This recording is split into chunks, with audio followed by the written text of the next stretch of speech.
नमस्कार फ्रेंड, आपका अपना यूट्यूब चैनल इलेक्ट्रिकल गाइड में आपका बहुत बहुत स्वागत है। फ्रेंड, आज की इस वीडियो में हम लोग इलेक्ट्रिकल इंटरव्यू के बारे में जानेंगे।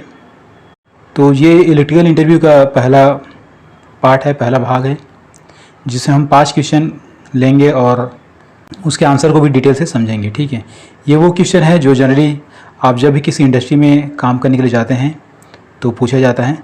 तो सबसे पहले क्वेश्चन लेते हैं, एमसीबी और फ्यूज में क्या अंतर होता है? What is the difference between MCB and fuse? तो फ्रेंड, इसके जवाब में आपको सबसे पहले एमसीबी का फुल फॉर्म देना पड़ेगा। एमसीबी का फुल फॉर्म जो होता है मिनिएचर करंट सर्किट ब्रेकर होता है, जबकि जो फ्यूज होता है कॉपर या मिश्र धातु का बना एक बारीक तार होता है। इसको फ्यूज होल्डर में फिट किया जाता है। इस प्रकार से जो फ्यूज रहता है उसमें फ्यूज होल्डर, फ्यूज बेस और फ्यूज वायर तीनों मिलके आपका एक कंप्लीट सेटअप बनता है, फ्यूज का एक सेटअप बनता है। जबकि एक एमसीबी जो रहता है वो आपका एक सिंगल पार्ट रहता है। एमसीबी की जो रेटिंग होती है 0.5 एम्पियर से लेकर आपका 63 एम्पियर तक मिलता है मार्केट में। जबकि फ्यूज की जो रेटिंग होती है वो कॉपर या जो हमने फ्यूज वायर लेते हैं उसके ऊपर डिपेंड करता है, जो कि मिश्र धातु का बना रहता है। अगर आपके इलेक्ट्रिकल सर्किट में कोई फॉल्ट आता है तो एमसीबी आपका ट्रिप हो जाता है, जबकि फ्यूज जो है वो आपका बर्न हो जाता है। इस प्रकार से एमसीबी को वापस रीसेट कर सकते हैं, उसको ऑन कर सकते हैं। बट फ्यूज के केस में क्या होगा कि आपको फ्यूज वायर को वापस चेंज करना पड़ता है, वापस बदलना पड़ता है। ठीक है। नेक्स्ट, अगर ऑपरेटिंग सिस्टम की बात करें तो एमसीबी का ऑपरेटिंग सिस्टम बहुत ही आसान है, जबकि फ्यूज को बदलना आसान काम नहीं है। वो आप किसी इलेक्ट्रिशियन के द्वारा ही उसको चेंज कर सकते हैं। एमसीबी जो रहता है आपका कॉस्टली रहता है कंपेयर टू फ्यूज, जबकि फ्यूज जो रहता है आपका कम कीमत का रहता है, चीपर रहता है कंपेयर टू एमसीबी। प्रोटेक्शन की बात करते हैं तो आपका जो एमसीबी है ओवरलोड और शॉर्ट सर्किट प्रोटेक्शन प्रोवाइड करता है। उसी प्रकार से फ्यूज भी आपको ओवरलोड और शॉर्ट सर्किट का जो प्रोटेक्शन है वो प्रोवाइड करता है। एमसीबी जो रहता है आपका हाई सेंसिटिव रहता है, जबकि फ्यूज जो रहता है आपका कंपेयर टू एमसीबी कम सेंसिटिव रहता है। यानी कि एमसीबी जो है किसी फॉल्ट को बहुत जल्दी सेंस कर लेगा और आपके इलेक्ट्रिकल सर्किट को ब्रेक कर देगा, जबकि फ्यूज में थोड़ा सा समय लग जाता है, थोड़ा सा वक्त लग जाता है। हमारा अगला क्वेश्चन बहुत इंपॉर्टेंट है, जो कि क्वेश्चन नंबर 2 है। ये सभी इलेक्ट्रिशियन को लगभग मालूम ही होना चाहिए कि इलेक्ट्रिकल फायर या आग लगने पर उसे किस प्रकार से बुझाना चाहिए या उसको बुझाने के लिए क्या उपयोग करते हैं। इलेक्ट्रिकल से लगने वाली जो आग होती है सामान्य आग से अलग होता है। सो इसको बुझाने के लिए आप पानी का उपयोग कभी भी नहीं कर सकते हैं। इसको बुझाने के लिए रेत या मिट्टी डाला जाता है, या इसके अलावा फायर एक्सटिंग्विशर जो कि कार्बन डाइऑक्साइड गैस डिस्चार्ज करता है उसका उपयोग करता है, या उसका उपयोग करना चाहिए। फायर या जो आग लगता है वो ऑक्सीजन और ज्वलनशील जो पदार्थ रहता है उनके बीच दोनों होने पे ही लगता है, दोनों होने पे ही वो आग फैलता है।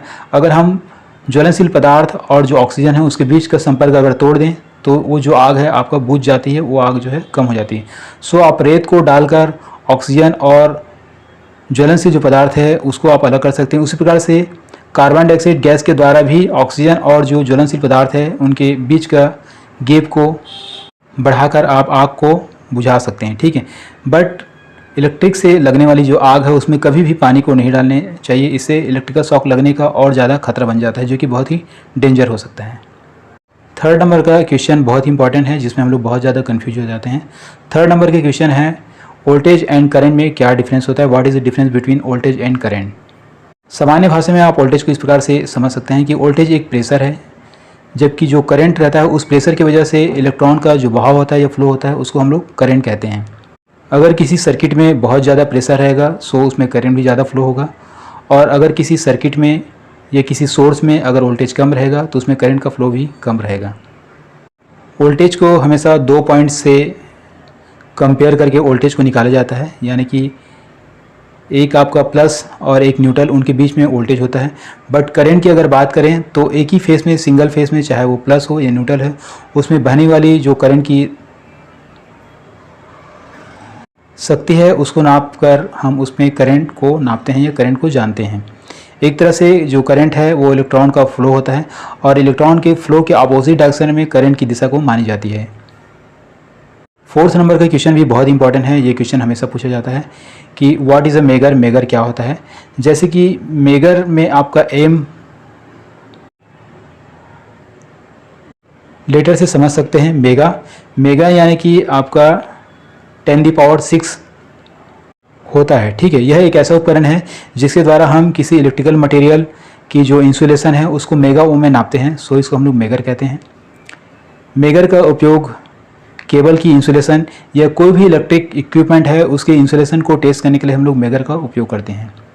मेगर दो टाइप का आता है, एक आपका एनालॉग आता है और दूसरा आपका डिजिटल आता है। एनालॉग के कंडीशन में एक हैंडल दिया रहता है और उस हैंडल को आप गोल गोल घुमाकर आप मेगा ओम को चेक करते हैं, जबकि डिजिटल वाली जो मेगर होता है उसमें आप एक पुश बटन दिया रहता है, उस पुश बटन को प्रेस करते ही उनके बीच का जो इंसुलेशन है या इलेक्ट्रिकल जो इक्विपमेंट है उसके बीच का इंसुलेशन है वो आपको पता चल जाता है।